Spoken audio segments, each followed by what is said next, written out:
정치삼국지 인물편 제6탄 슬롯머신 검사 독고다이 정치인 로보캅 현 대구시장 홍준표입니다. 자, 들어갑니다. 출생은 1954년 12월 5일입니다. 그러니까 현재 70세입니다. 은근히 나이가 많죠. 남양 홍씨 당원계 34대 손이고 표자 항렬입니다. 표자 항렬. 근데 아들 둘은요 항렬을 쓰지 않는다고 합니다. 역시 이것만 봐도 그의 독고다이 정치 스타일을 알 수 있습니다. 독고다이입니다.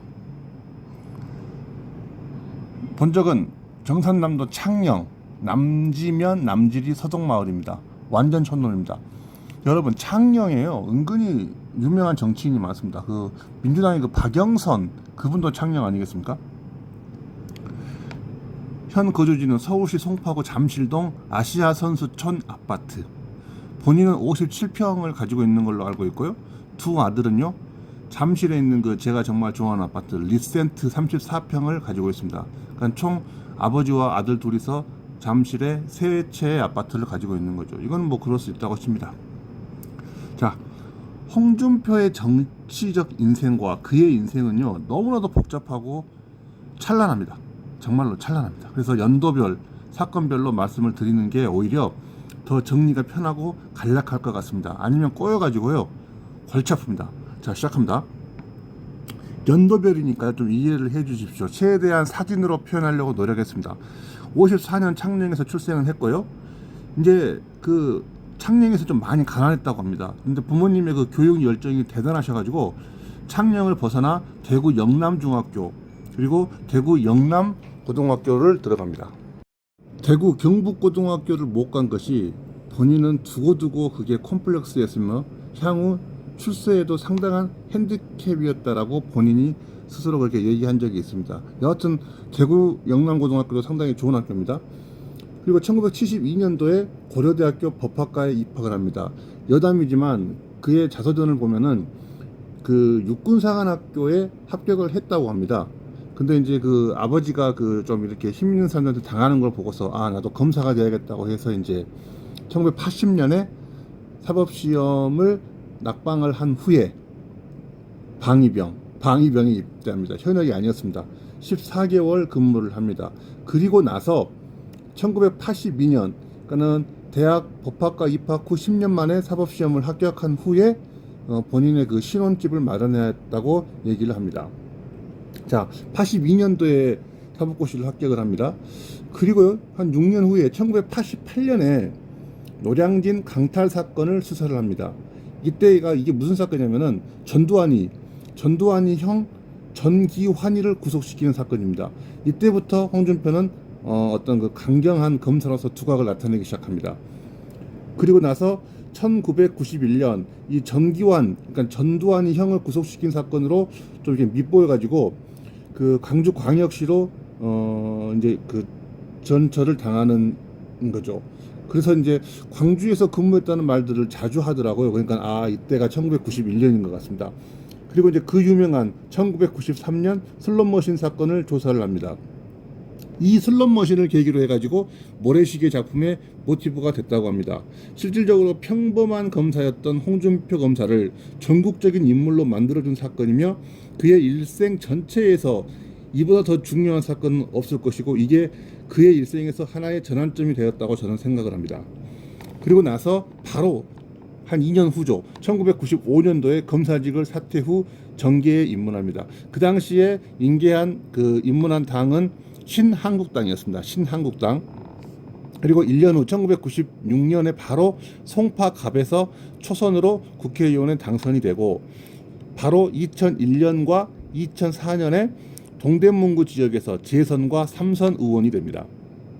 2007년도 제17대 대선 한나라당 경선에서 낙선을 하고요. 그리고 바로 2008년도에요. 이제 또 그 동대문에서 4선 국회의원에 당선되고 그때 이제 원내대표에 취임을 합니다. 2008년도에 원내대표입니다. 그리고 바로 3년 후 2011년에는 한나라당 대표 경선에서 대표가 됩니다. 그리고 2012년 동대문에서 낙선을 한 후에 참 이게 관운이 좋아요. 경남지사 보궐선거에서 당선이 됩니다. 경남지사입니다. 2012년에. 그리고 다시 2014년에 이제 제6회 지방선거에서 이제 다시 한번 경남지사로서 재선이 됩니다. 자, 2017년이 됩니다. 이제 박근혜 최순실 게이트가 이제 터지는 그 타임이죠. 대통령 선거에 출마를 하지만은 문재인에게 패배 후 자유한국당 대표에 또 당선이 됩니다. 야, 참 대단한 것 같습니다. 그리고 2020년에요. 대구 수성구 지역에서 5선으로 국회의원이 당선이 됩니다. 2020년에요. 이제 5선입니다. 대구에서. 그리고 2021년에 제20대 대통령 국민의힘 당선 경선에서 정치 신인이자 2024년 내란죄에 수괴가 될 윤석열에게 패배를 합니다. 그러겠죠? 21년이니까. 그리고 나서 이제 22년도 이제 대구광역시장에 당선이 되는 역사가 이루어집니다. 이게 잘 보면은요, 우리나라 정치사에서 2곳 이상에서 그 광역단체 장이 되는 거는 홍준표가 유일합니다. 최초의 사건입니다. 그것도 선거로. 그러니까 보시는 바와 같이 홍준표 씨는요, 대학 졸업 후에 현재까지 한순간도 쉬지 않고 공직에서 발을 담그고 있는 몇 안 되는 현대사의 정치인 중에 한 명입니다. 이건 우리가 좀 인정해 줄 거는 인정해 줘야 될 것 같습니다. 그리고 이제 홍준표의 별명 이야기를 안 할 수가 없습니다. 정말 20가지가 넘는 별명을 가지고 있습니다. 아마 별명 정치를 했다라고 볼 수도 있을 겁니다. 시원시원하다고 해서 홍카콜라라는 별명은 그의 어떤 긍정적인 면에서 아주 의미 있는 별명입니다. 홍카콜라는 정말 그를 잘 표현하는 긍정적인 의미입니다. 하지만 죄송하지만 홍카콜라보다 더 유명한 별명이 있습니다. 말해야겠습니다. 홍발전기란 별명이 더 유명하고 사실 더 치명적입니다. 홍발전기.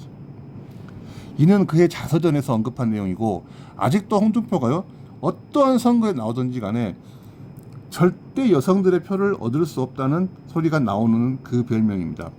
사실 정치를 모르는 저의 집사람도 홍준표 하면은 돼지 발전기 얘기부터 먼저 합니다. 그러니까 그만큼 강력한 그 사건이었습니다. 굳이 말할 필요가 없는데 자기가 먼저 그냥 입을 턴 거죠. 이는 객관적으로 여론조사에서도 여성들이 극혐한다는 그 어떤 객관적 증빙이 나온 사건이고, 본인 스스로가 자서전에서 언급한 내용이니만큼 그걸 부정할 수도 없고, 어떤 가짜 프레임이라고 해서 논쟁을 할 수도 없는 부분이라서 더 치명적입니다. 굳이 제가 도와주자면, 좀 그나마 도와주자면은, 그 별명만 보면은 홍준표가 직접 그걸 뭐 먹였다거나, 뭐 지가 먹었다거나, 뭐 돼지 발정제니까 먹였다는 그런 거로 우리가 오해하기는 쉽지만은, 이거 말을 잘해야 됩니다. 이거 분명히 자기가 먹인 게 아니고요, 본인을 포함해서 하숙집에 있는 거주자들이 돼지 흥분제를 그 가해자에게, 그러니까 그걸 이제 먹이려고 한 가해자에게 전달했다는 겁니다. 그래서 그 책의 내용을 보면은 이제 이렇게 쓰여져 있습니다. 우리 하숙집은 동료들이 국리 끝에 흥분제를 구해서 주기로 했다, 이렇게 나와 있습니다. 그러니까는 그게 이제 구해서 준 걸로 되어 있습니다. 그래서 결론적으로 보면 우리 정치사에서 홍준표만큼 이슈를 창출하고 이슈를 만든 정치인들은 없을 것 같고, 그의 말 한마디는 언론사를 도배하고 상대 반대 진영에서는 어떤 공적인 논리가 됩니다. 즉 노이즈 정치인의 대표 주자입니다. 이건 상당히 그의 아킬레스건이라고도 할 수 있고, 노이즈 정치인이라는 그 한마디로 모든 걸 다 설명할 수 있는 게 홍준표 의원입니다. 더 이상 무슨 말이 필요 없을 것 같습니다. 홍준표 정치인에 대한 평가는 여기까지입니다. 노이즈 정치인이라는 거, 그건 우리가 극복해야 되는 문제라고 생각합니다. 자, 이제 또다시 그를 봐야 되기 때문에 이제 그는 어쩔 수 없이 또 봐야 되는 우리의 운명입니다.